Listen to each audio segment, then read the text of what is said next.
దేవునికి స్తోత్రం. తెల్లవారిందండి, మేల్కొన్నారా? దేవుని మాటలు వినటానికి సిద్ధంగా ఉన్నారా?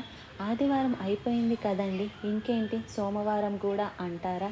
అది సోమ, మంగళ, బుధ, గురు, శుక్రు, శని, ఆది వరకు అనుదినము దేవునితో సహవాసం చేయటమే నిజమైన విశ్వాస జీవితం. రండి, ఓ చిన్న ప్రార్థన చేసుకుందాం.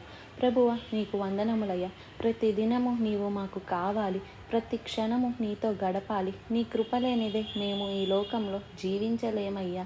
నీ దయలేనిదే బ్రతకలేమయ్యా. నీ తోడు మాకు కావాలయ్యా. సహాయం చేయమని క్రీస్తు నామంలో అడుగుచున్నాను తండ్రి. ఆమెన్. దేవునికి స్తోత్రం. ఎలా ఉన్నారండి? ఎలా ఉన్నారు? దేవుడు మనకు వరం ఇచ్చాడంట. వరం ఏంటండి? ఎప్పుడైనా వరాలు అడిగారా దేవుణ్ణి మీరు? చాలామంది మన దేశంలో భక్తులు వరము కొరకు ప్రార్థిస్తుంటారు. దేవునికి వేడుకుంటూ ఉంటారు. దేవునికి మొరపెట్టుకుంటూ ఉంటారు. అన్నిటిలోనూ ఉన్నత స్థాయికి వెళ్ళిపోవాలి అని ఆశపడుతున్నామే కానీ ఇవి వరాలు కావండి. వీటి వలన మనకు ప్రయోజనం లేదు. అజ్ఞానం కాదు, అనవసరమైన వాటి కోసం మనం దేవుని అడగక్కర్లేదు. ఆయన ఒక వరం ఇచ్చాడు. కొంతమంది ఇంకోళ్ళు అడుగుతారండి. ఒక ఆయన ఇద్దరు స్నేహితులు వెళ్ళి తపస్సు చేసుకున్నారట. దేవ వరమి అంటే వాళ్ళిద్దరికి ఒక్కొక్కరికి ఒక్కొక్క వరం ఇచ్చాడట.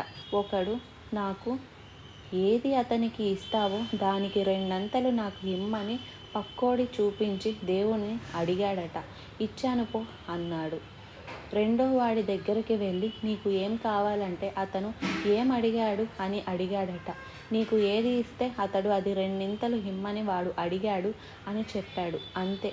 ఇక వాడు ఊహించుకుంటున్నాడు, నేను 1 ఎకరం పొలం అడిగితే వాడికి 2 ఎకరాలు వస్తాయి, నేను 1 కోటి అడిగితే వాడికి 2 కోట్లు వస్తాయి అని ఊహించుకొని ఇంత తపస్సు చేసి ఇంత వరం కోసం వెతుక్కున్న వ్యక్తి పక్కోడికి ఎక్కువ ఎందుకు రావాలి అని చెప్పి, నాకు 1 కన్ను తీసేయ్ అన్నాడట.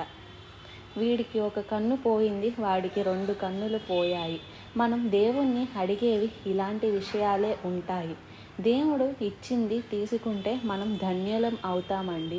దేవుడు ఒక గొప్ప వరం ఇచ్చాడు మనకి. చూడండి, కొరింథీయులకు రాసిన 2వ పత్రిక 9వ అధ్యాయము 15వ వచనము చదువుతున్నాను.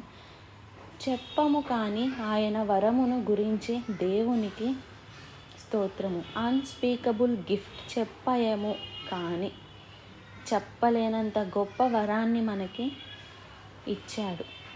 వరాలు అన్నప్పుడు ఏదో ఇవ్వడం కాదు. యేసు ప్రభువు తనను తానే మన కొరకు అప్పగించుకున్నాడు. తానే మనకు దొరికాడు. ఆయన ఇచ్చేది కాదండి, ఇచ్చేవాడే మన సొంతమైతే ఇంకెంత సంపూర్ణం ఉంటుంది. యేసు ప్రభువుకు మరొక పేరు ఉంది. చెప్పము కానీ పేరు బుద్ధి, విజ్ఞాన, సర్వ సంపదలు ఆయనలో గుప్తమై ఉన్నాయి. దేవుడు మనుషులకు డబ్బు కావాలంటే 1 కోటీశ్వరుడిని పంపించి ఉండేవాడు. మనుషులకు ఆరోగ్యమే కావాలంటే ఒక మంచి డాక్టర్ని పంపించి ఉండేవాడు. మనుషుడికి విజ్ఞానమే కావాలంటే ఒక సైంటిస్ట్ని పంపించి ఉండేవాడు. మనుషుడికి ఇంకేదో కావాలంటే అదే ఇచ్చి ఉండేవాడు. కానీ మనుషులకి ఇవన్నీ కాదు కావాల్సింది. ఎంత డబ్బు ఉన్నా, ఎంత జ్ఞానం ఉన్నా, ఎంత విజ్ఞానం ఉన్నా, ఎంత ఆరోగ్యంగా ఉన్నా, నీ అంతరంగం దేవునితో సరిలేకపోతే, నీ మనసులో నీకు నెమ్మది లేకపోతే, నీ పాప క్షమాపణ నీకు పాపముల నుండి విడిపించబడే కృప నీకు లేకపోతే మన బ్రతుకు అఘోరమైనదిగా ఉంటుంది. అందుకే మనకు రక్షకుడు కావాలి. మన కొరకు మనల్ని రక్షించేవాడు కావాలి. మన పాపానికి ప్రాయశ్చిత్తం చేసేవాడు కావాలి. పరలోకంలో ఎవరు వెళ్తారు అంటే, ఒకవేళ దూతలు వెళ్తున్నాము, ఆ దూతలు మన పాపాల కొరకు ప్రాయశ్చిత్తం చేయలేవు. ఏ నరుడు మరొక నరుడికి విమోచన క్రయధనాన్ని చెల్లించలేడు.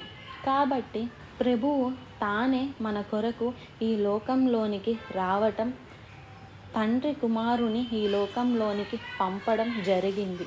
దేవుడు లోకమును ఎంతో ప్రేమించెను, కానీ తన అద్వితీయ కుమారుని యందు విశ్వాసముంచువారు నశింపక నిత్య జీవము పొందునట్లు ఆయనను మనకు అనుగ్రహించెను. క్రీస్తును నీవు కలిగి ఉంటే నీవు అన్ని విధములుగా దీవింపబడతావు. ఈ రోజుల్లో చాలామంది విశ్వాసులు అనబడిన వారు వరాలు కావాలి, ఆత్మవరాలు కావాలి. ఆత్మవరాలు చాలా ఉన్నాయండి. ఆత్మవరాలు స్వస్థపరచు వరం ఉంది, బోధించే వరం ఉంది, ఉపకారం చేసే వరం ఉంది, ఇంకో పెద్ద ఒక గుంపే ఉంది. అక్కడ ఒకసారి చదువుతాను చూడండి. కొరింథీయులకు రాసిన మొదటి పత్రిక 12వ అధ్యాయం. ఆత్మవరాలు అనేకమైనవి ఉన్నాయి. ఏంటండి? కృపావరాలు అనేకమైనవి ఉన్నాయి. కొందరు ప్రవక్తలు, కొందరు బోధకులు, కొందరు స్వస్థపరచువారు, కొందరు ఉపకారం చేయువారు, కొందరు ప్రభుత్వం చేయువారు, కొందరు నానా భాషలు మాట్లాడువారు, ఇలాగ ఎన్నో అద్భుత ఆశ్చర్యాలు చేసేవారు ఉన్నారు. నువ్వు ఎన్ని అద్భుతాలు చేసినా, నీవు ఎంతగా బోధించినా, నీవు ఎంతగా ప్రవచించినా, నీవు క్రీస్తును కలిగి ఉండకపోతే మీరు ఎవరో నాకు తెలియదు అని ప్రభువు అంటాడు. అందుకే ఆత్మవరములలో శ్రేష్టమైన దానిని అపేక్షించండి. శ్రేష్టమైన వరము ప్రేమ.